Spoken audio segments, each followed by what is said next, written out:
Okay, so today we are going to make custom links for this Volkswagen project. First thing that you'll need that I prefer to use is the Traxxas 5525s. It's the large J-to-Win. You can see they're fairly long. The other one you can use is the 5537s. They're quite a bit shorter. The only thing I don't like is there's not enough engagement in here for the threaded rod. Personally, I feel. I like the longer one that's got a centimeter at least of engagement. Allows me to change wheelbase if I want to without having to recut my threaded rod. So the second thing you'll need once you figure out all your lengths for your links is cut threaded rod. So this is 8/32 rod. It's been cut and then the ends have been ground to a taper so that they'll go into the plastic easier. And then to make it even easier, we're going to take an 8/32 tap, chucked up in a drill, and run it through here and tap the inside of the plastic.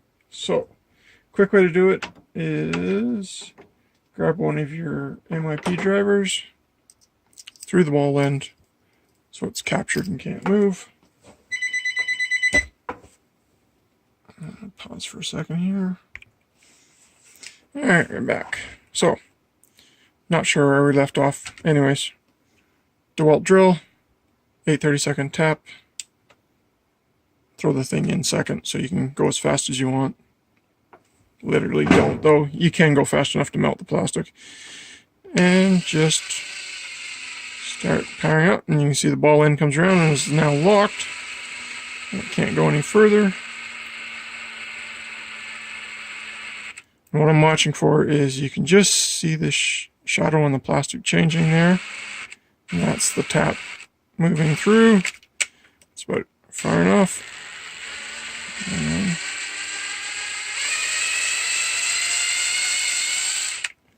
there. One done. So now you can take your threaded rod and once it starts, start twisting it on.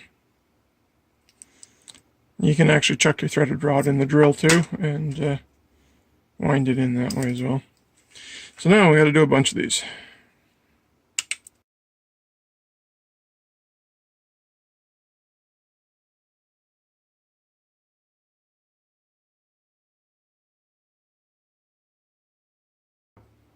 So some of these have these offset balls in them. I don't use those very often. You can buy this ball separately and swap them out. For this project, we'll just set them aside, and when we can find some more balls, we'll swap those to the other metal ones.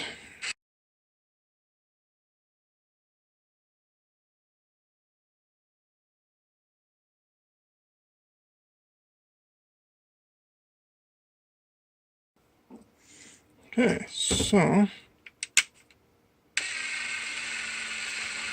there we are. Just run that thread down. Let's say about there.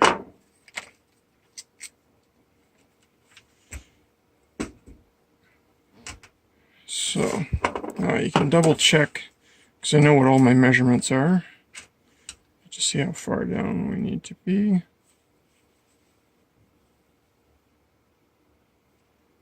That actually isn't that bad. So for now, just to mock everything up, we will run these down without any tubing on them. So we'll cut some brake tubing. That goes over top, sleeves that. But I want to have all 8 links made before we cut any tubing so that I don't have to recut any tubing. Another trick is just two drivers and just wind her on. You want to always use as much leverage as you can to your advantage. And we've actually gone one revolution too far.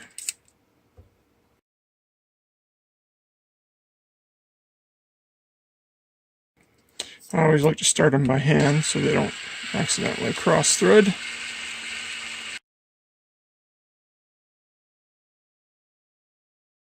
So one trick for checking to see if your links match is to line them up. And you can just see when we try to pull them straight that the bottom link is about a millimeter too short. So just want to wind it out. Not that much.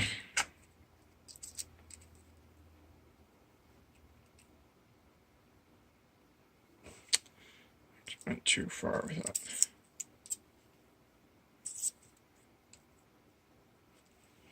And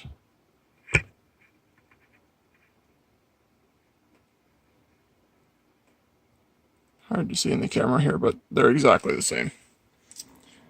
So that gives us our two lower links. Now, fortunately, with the wheelbase we're using here, our upper links are exactly the same size. So, make two more. And then we'll bolt them into the truck.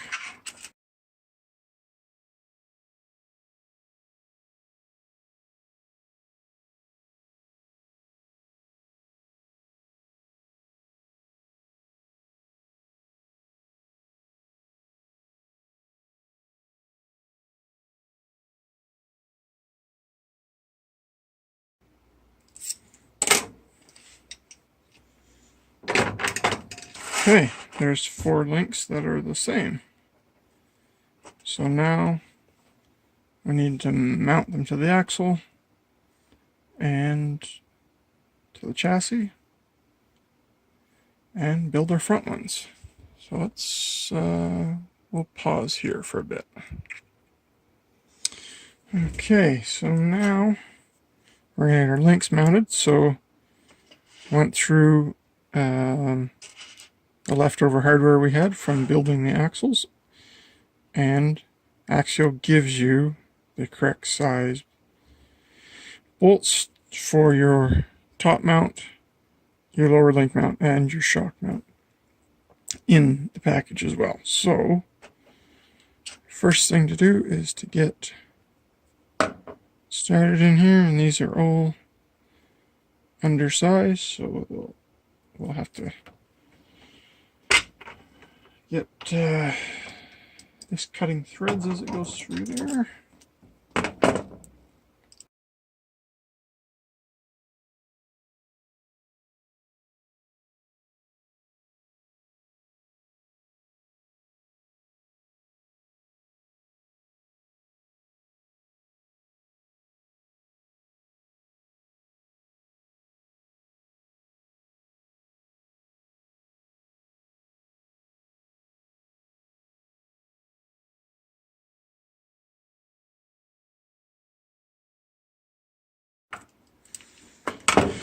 Alright, there, all mounted. So now I need to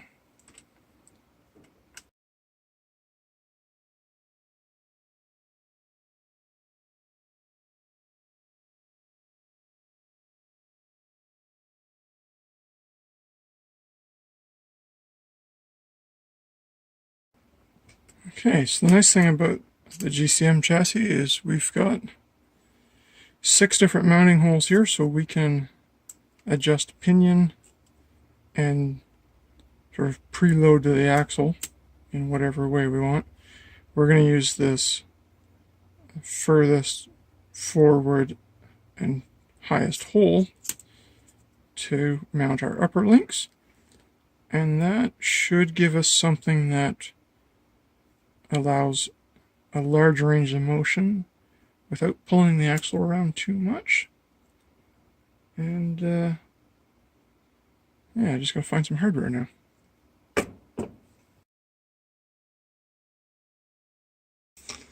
Okay, so found some 3x14 and some M3 nuts. Will just give us enough.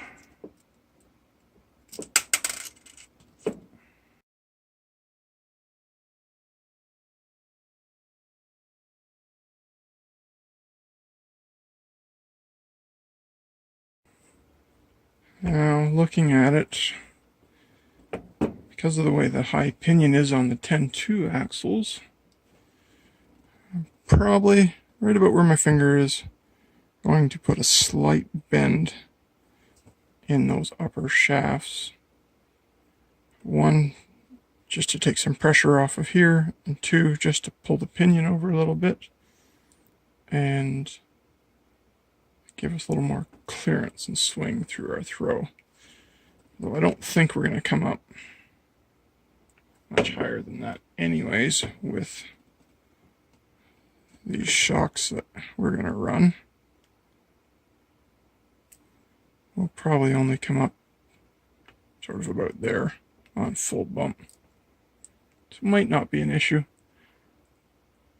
Still probably will put a slight bend in them. Okay, I think we will end it there. Thanks for watching.